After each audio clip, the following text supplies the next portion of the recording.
अस्सलाम वालेकुम दोस्तों, आज हम बात करने वाले हैं एक ऐसे टॉपिक पर जो हर मुसाफिर के लिए बहुत इम्पोर्टेंट है। क्या आप जानते हैं कि एयरलाइंस असल में पैसा कैसे कमाती हैं? आखिर एक प्लेन की इकॉनमी किस तरह चलती है? और वो कौन से तरीके हैं जिनसे ये लोग अपनी अर्निंग्स को बढ़ाते हैं? फिर हम ये भी देखेंगे कि आप चीपेस्ट टिकट कैसे ले सकते हैं? कौन से तरीके ऐसे हैं जो आपको सबसे कम प्राइस पर एयर टिकट दिलवा सकते हैं? और सबसे इम्पोर्टेंट बात 2024 में दुनिया की कौन सी एयरलाइन सबसे ज़्यादा मुनाफा कमा रही है? कौन सी एयरलाइंस महंगी हैं और कौन सी बजट फ्रेंडली हैं? और लो कॉस्ट एयरलाइंस और फुल सर्विस एयरलाइंस का असल फ़र्क क्या है? अगर आप भी ट्रैवल करने वाले हैं या सिर्फ एविएशन इंडस्ट्री को समझना चाहते हैं तो ये वीडियो आपके लिए एक धमाकेदार गाइड है और ये आपके लिए बहुत धमाकेदार गाइड साबित होने वाली है। तो चलिए बिना वक्त ज़ाया किए शुरू करते हैं। सबसे पहले ये समझना ज़रूरी है कि एक एयरलाइन सिर्फ टिकट बेचकर पैसा नहीं कमाती, बल्कि इसके पीछे एक बहुत बड़ा बिजनेस मॉडल होता है। जब भी आप एक प्लेन का टिकट खरीदते हैं, तो सिर्फ एक सीट की पेमेंट नहीं करते, बल्कि आप एक पूरी स्ट्रैटेजी का हिस्सा बन रहे होते हैं। एयरलाइंस की अर्निंग्स के मुतल्लिक मल्टीपल सोर्सेज हैं। पहला और सबसे ऑब्वियस सोर्स है टिकट सेल्स, लेकिन ये सिर्फ आइसबर्ग का एक छोटा सा हिस्सा है। एयरलाइंस का असली पैसा एंसिलरी रेवेन्यू से आता है। यानी वो छोटी-छोटी चीज़ें जो आप अलग से खरीदते हैं, जैसे कि luggage fees, seat selection charges, priority boarding, in flight meals और एंटरटेनमेंट सर्विसेज। ये छोटी-छोटी चीज़ें एयरलाइंस के लिए एक बहुत बड़ा रेवेन्यू सोर्स होती हैं, खासकर लो कॉस्ट एयरलाइंस के लिए जो अपने टिकट फेयर्स बहुत कम रखती हैं मगर बाकी हर चीज़ का पैसा लेती हैं। आपको लगता होगा एक प्लेन सिर्फ पैसेंजर्स को लेकर जाता है, लेकिन असल में एयरलाइंस अपने प्लेन्स के नीचे वाले हिस्से को कार्गो यानी माल ले जाने के लिए भी यूज़ करती हैं। ये एक बहुत प्रॉफिटेबल बिजनेस है, खासकर इंटरनेशनल फ्लाइट्स के लिए। तीसरा सोर्स है लॉयल्टी प्रोग्राम्स, जिसमें एयरलाइंस अपने फ्रीक्वेंट फ्लायर माइल्स बैंक्स और क्रेडिट कार्ड कंपनीज को बेचती हैं। आपको जो माइल्स मिलते हैं जब आप किसी एयरलाइन से ट्रैवल करते हैं, वो असल में एक बिजनेस होती है जिसके बैंक्स और कंपनीज फ़ायदा उठाती हैं। एयरलाइंस ने एक और तरीका भी ढूंढ लिया है पैसा कमाने का, और वो एडवर्टाइजिंग और स्पॉन्सरशिप्स। आपके अक्सर देखा होगा कि किसी एयरलाइन के प्लेन के ऊपर किसी और ब्रांड का एडवर्टाइजमेंट होता है। ये भी इन फ्लाइट मैगजीन्स और एंटरटेनमेंट स्क्रीन्स पर एड्स चलते हैं। ये भी एक रेवेन्यू सोर्स होता है।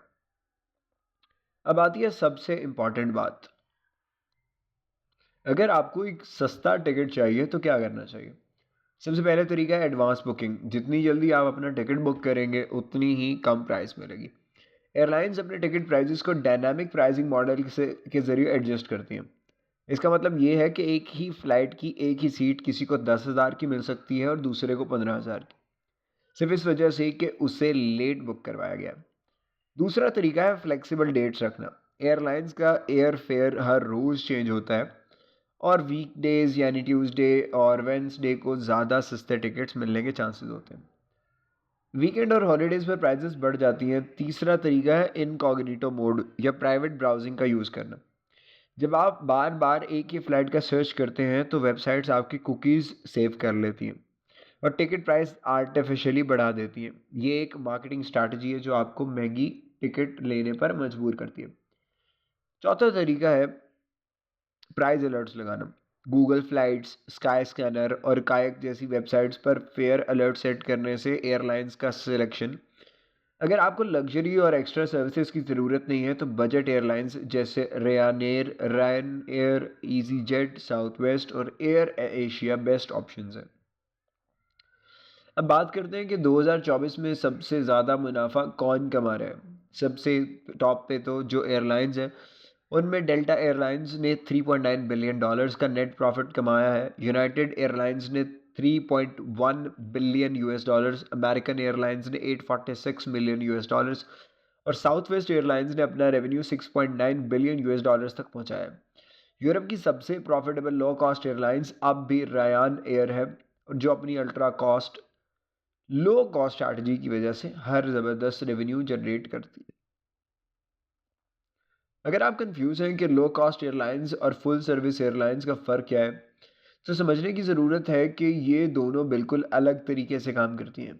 लो कॉस्ट एयरलाइंस जैसे Ryan air easy jet, south west और एयर एशिया का तरीका ये होता है कि ये अपनी बेस फेयर को बहुत कम रखती हैं, लेकिन हर एडिशनल सर्विस का पैसा लेती हैं। इनका एयरक्राफ्ट यूटिलाइजेशन मैक्सिमम होता है, यानी एक प्लेन को ज़्यादा से ज़्यादा उड़ाना चाहते हैं ताकि कॉस्ट कम हो।